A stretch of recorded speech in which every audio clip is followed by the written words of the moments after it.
if you want to help out the channel, you can head over to my Patreon, try to get yourself a mug, sticker, or tote bag. There are tier systems set up over there. I will put the link in the description, and make sure you hit the bell so you don't miss any of my live streams. I do exclusive giveaways. You can try and get yourself a Zippo, and also I'll have a PayPal link in the description too if you want to donate to the channel that way. Hey everyone, how you doing? I got a video for you today. What I'm going to be doing is I'm going to be showing you how to nickel plate images onto brass. This is a Zorro sent in by Kim. I had just buffed it. I'm getting it ready for plating. I'm going to take you step by step on how I do this. What you're looking at here is you're looking at the Zippo I shot with a pellet gun, and this is how it turned out. When I nickel plated an image of the Coliseum, I just had a leftover sticker from Luigi's Zippo. I'd printed off too. So I used the one on here just to see how it turned out, and as you can see, it turned out just fine. Now, the problem with it is that the brass is so polished and the nickel's so polished that they kind of blend. You can see the image, like it's not a problem seeing the image. You can see it everywhere, and it's deeply nickel plated on there. I put a lot of nickel on there.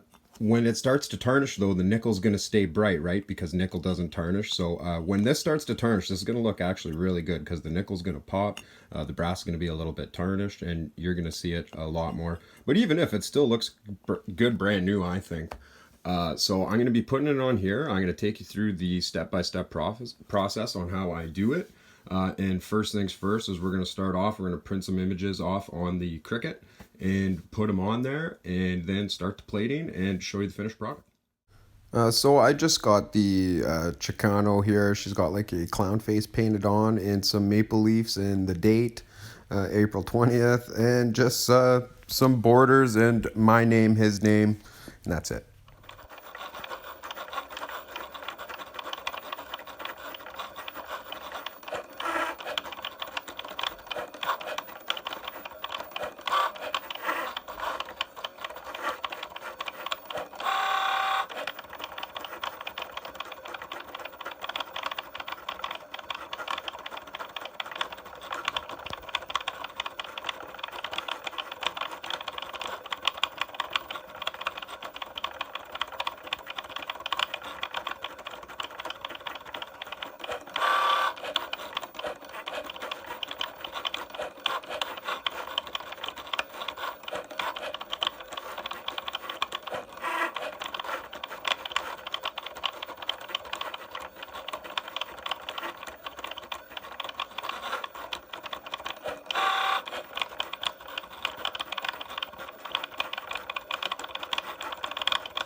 Alright, I got all the weeding done and everything cut up. I'm just going to do a little more final things. I'm going to put this on some transfer tape and then get ready for some plating. I got my border done. I got the images on both sides.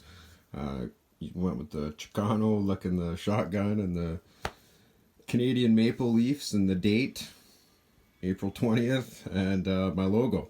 And we're going to throw that on. Alright, so before we electroplate it with the nickel, the first thing you have to do is you have to take the O-ring out of the Zorro, and then you have to dip it in the acid. Now, I don't have my camera stand here right now, so I'm not going to be able to do this all back and forth, but this is just Drano. What you got to do to get the hydrochloric acid is buy the cheapest Drano you can, because it costs money to have an effective Drano that is chemically safe to pour down the drain. So that's why the most expensive brands are expensive, is because the extra chemicals they're putting in there to make it safe.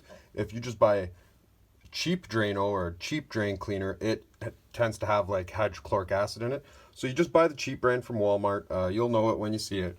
It's very cheap. Put it in this jar. You could do some things to it to get it more pure, but what I do is I just leave my things in there for a little bit longer than the recommended 30 seconds. I'll go like a minute, and then it'll be ready for electroplating. So that's what I'm going to do, but as I'm doing it, I have to get other things ready, so I'm going to be back and forth. But I'm just trying to explain to you what I got to do to it to prep it to be able to electroplate. Alright everyone, so I have my negative hooked up to the working piece, and then you take your positive, you hook it up to your wand. You have some cotton on the thing. There's your nickel solution in there. Soak it up a bit, not too much. Don't want to get too messy. Turn it on, 3.5 volts, and just start brushing. And you just keep brushing, don't go in the same place too often. And you're just gonna brush the nickel on. Works really nice. All right, now we flip. And we do the other side. It seems like there is a lot of shadows in my way and nothing I can do, but here is the process that I'm doing. Just getting all the nickel plating in where it needs to be. Trying to stay in so it doesn't spill over. And you can see the nickel is sticking nicely and everything is sticking in.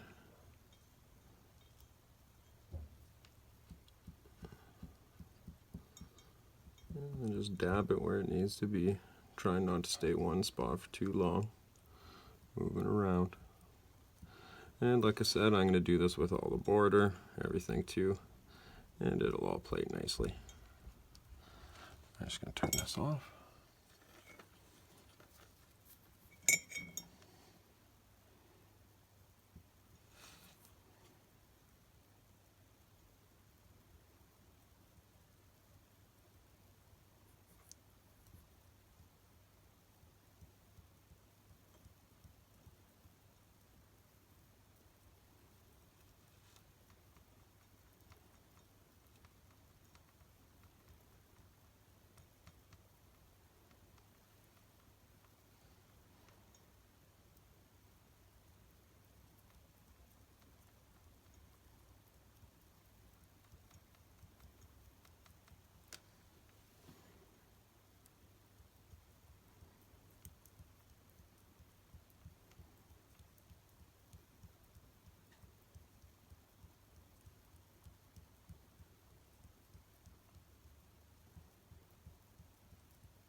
And under this light we can see spots a little better where I did buff off the nickel a little bit, I guess. You can see it wasn't perfect, but everything else did turn off nice. I did buff off a little bit of the shotgun too, unfortunately.